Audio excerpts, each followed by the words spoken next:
Bon dia, welcome to Exploring Timor-Leste, the podcast that talks about Southeast Asia's best kept travel secret.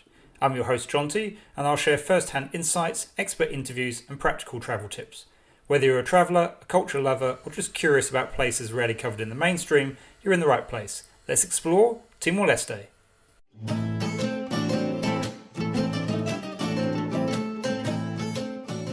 Today's episode is on the municipality of Lautém. So Lautém is the easternmost, flattest and second largest municipality after Vekeke in Timor-Leste. It is popular with visitors despite the distance and time involved to get there.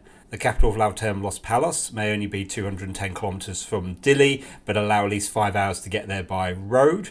Jaco Island is the best known site, an uninhabited sacred island at the easternmost end of the country, but there are also interesting sites in Timor-Leste's only national park, the Nino Cones Santana National Park, traditional Fataluku spirit houses, Timor-Leste's largest lake, and the relaxing coastal village of Com. So to start with Jaco Island, which is one of Timor-Leste's two islands, along with Ataru Island. Jaco is an uninhabited island about 10 square kilometres, about 700 metres off the eastern end of mainland Timor-Leste. It's home to beautifully clear waters off a white sand beach. There really isn't anything on the island other than an impressive set of whale bones to the south of where the boats land, and the thick bush interior with no paths, but it is a quiet and relaxing place. Just offshore are several patches of coral, although they're less diverse or lice-filled than those around Ataru Island. You have to be careful around the currents, and there is some risk of crocodiles, which is why I never went in the water there, but plenty of people do so. It isn't possible to hire snorkel gear locally, so bring it with you if you want to do that. Jaco Island is considered sacred by Timorese, and staying overnight is not allowed, but it is a popular place to visit for a few hours. Jaco Island is not the easiest place to get to in Timor-Leste because you effectively have to go all the way across the mainland, and then you're going to end up at the end by Valu Beach, where there is a number of different accommodation options, and then you can get a small boat from the southern end of Valu Beach, which costs $10 per person for a return trip. You pay when you get back. The channel between Valu Beach and Jaco Island may look swimmable, say it's about 700 metres, but the currents are very strong, so swimming is not recommended at all. The crossing can be a bit rough, particularly in the afternoons when it gets a bit choppy, and life jackets aren't available locally, so you may want to bring one with you. Let the boat operator know how long you want to be on the island. Normally a couple of hours is plenty, and they'll come pick you up, although timings may be approximate, but they will come and get you. On the Valu Beach side, crocodiles are irregular there, so it's advisable to stay out of the water. The strong currents do deter, but not entirely, the crocodiles in visiting Jaco Island. So technically, you could get from Dili to Jaco Island and back in 2 days, but you're going to spend 12 to 16 hours driving with a couple of hours at the beach. So it's much better to spend at least 3 days if you're heading out to Jaco. Ideally, maybe a couple of days extra to really explore Lautém, because there's quite a lot of other things to do other than just Jaco Island. You can break up the journey by staying in Balcao or Com on the way or the way back. So it's about 5 hours into Los Palos, the capital of Lautém, but it's about 6 to 8 hours drive to Valu Beach. The road between Dili and Com is good, but from Com onwards the roads get increasingly poor, so things do take a bit of time. It is possible to reach Jaco by public transport, but it's not easy. So you need to get a bus from Dili to Los Palos. Then there is apparently a daily bus from Los Palos to Tutuala, which runs but no schedules. You might want to speak to some locals about when the bus may or may not turn up. And then from Tutuala, it's a steep 8-kilometre walk downhill to Valu Beach, and then you get the boat over to Jaco. So it is technically possible with public transport if you've got plenty of time and patience, but for most people you are going to want your own transport or to do it as part of a tour. Jaco Island is part of Timor-Leste's first and currently only national park, the Nino Cones Santana National Park. This was established in 2007 and it's named after an independence movement hero who was a former commander during the resistance against the Indonesian occupation, and he was born in Tutuala, which lies within the park.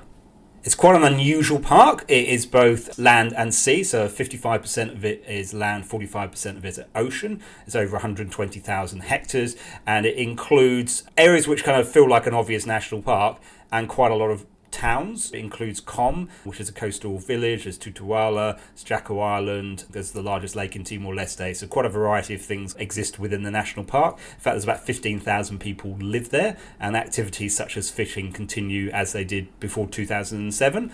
People have lived continuously in this area for over 40,000 years, and over 100 archaeological sites have been documented. The most visited sites are Ili Keri Keri and Lenihara Cave.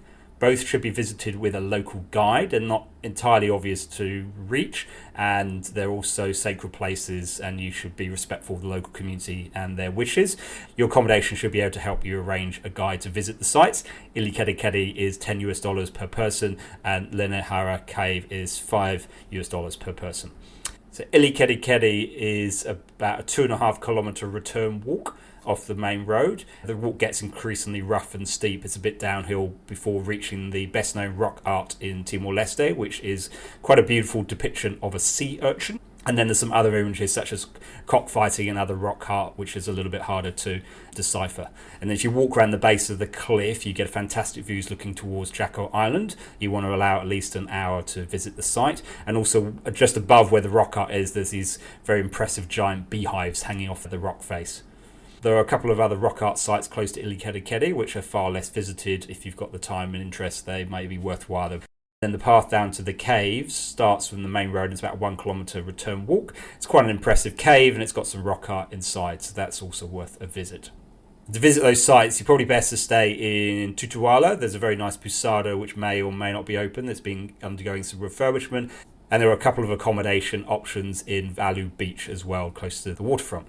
Another good option for exploring Lautém is to stay in Com. This is one of the most relaxing places probably in Timor-Leste. There's not a lot to do, but it has a lovely beach, although there are crocodiles in the water, but it's a nice beach to sit on or walk along. And it's just quite a relaxed place. There's a couple of good guest houses to stay at the far eastern end of town. There's a sizable wrecked ship on the beach, which is quite interesting to see. And then if you go further around, there's the remains of a Portuguese colonial era building. Then heading from Com, there's some crossroads with one road going east to Jaco Island and one going south to Los Palos. This is at Fuloraro, and this village has got more to see than it might suggest on the map. So there's the remains of a Portuguese fort. And just to the north, there's the most unusual cemetery I've seen anywhere in Timor-Leste, and I've visited a lot of cemeteries in Timor-Leste, where the tombstones have got animal bones on top of them. So antlers from deer and skulls of cows. So it's quite an interesting combination of the Catholic faith and the traditional animalistic beliefs, and not something that I've seen elsewhere.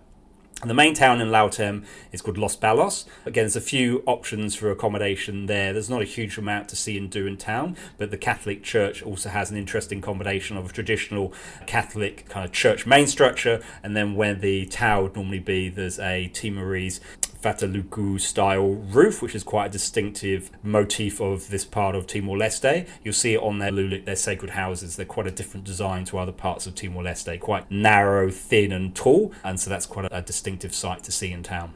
Then Lautém has the largest lake in Timor-Leste, Lake Iralaro, which is a seasonal body of water. So the size really varies. So if you're going in dry season, it can be 1,000 hectares. If you go in the wet season, it could be 5,500 hectares. Now it's quite difficult to really appreciate it unless you've got a drone and you can see it from the air, because there's basically a large area of kind of grass land, and then it starts getting a bit boggy and marshy before you even get to the water. And in the wet season, it's home to about 300 crocodiles. So you don't really want to go in the water, but it's quite cool to appreciate from a distance. Note that if you are driving towards Jaco, there are two options. You can go around the northern side of the lake or the southern side of the lake. The northern side of the lake is the usual way to get to Jaco, and it is a passable road. It's a bit bumpy, but it's fine. If you go around the southern side of the lake, as I decided to do for a bit of variety, you cannot take a car.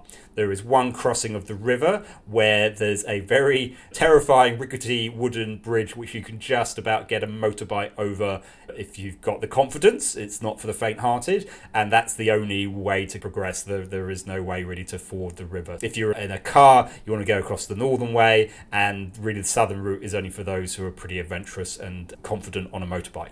And the final place to mention in Lautém is the coastal town of Lautém, named the same as the municipality. And this you'll see on the way in before Com. And it's got quite a few things to see. So there's quite extensive remains of a Portuguese fort, most of which is on the hillside as you come into town. So you don't really see it obviously from the road, but if you head up into the hill you can see it, or if you've got a drone you can get some views from the air. There's some Japanese bunkers on the beach, and there's quite an interesting church on the hill behind the town. Now, just before you go into Lautém, you'll see a monument on your left, and that commemorates 9 people who were killed during the violence in 1999 that accompanied independence. Those included 2 nuns, 3 priests, and an Indonesian journalist. The bridge that crosses the river there is also a popular place to spot crocodiles in the waters below. So that's giving you a bit of an overview of Lautém. It's definitely a bit different from many places in Timor-Leste. It's unusually flat, and some of the culture and sites like that are quite different to other parts of Timor-Leste. So if you have the time, on a 1-week itinerary, you may be pushing it because you probably need at least 3 days. But if you're here for 2 weeks, I definitely recommend spending some time in Lautém. Thank you so much for listening to Exploring Timor-Leste. If you've enjoyed today's episode, please consider leaving a rating or a review. It really helps more people discover the show. If you have any questions or feedback, I'd love to hear from you. Drop me an email at exploringtimorleste@gmail.com. Until next time, obrigado ho adeus.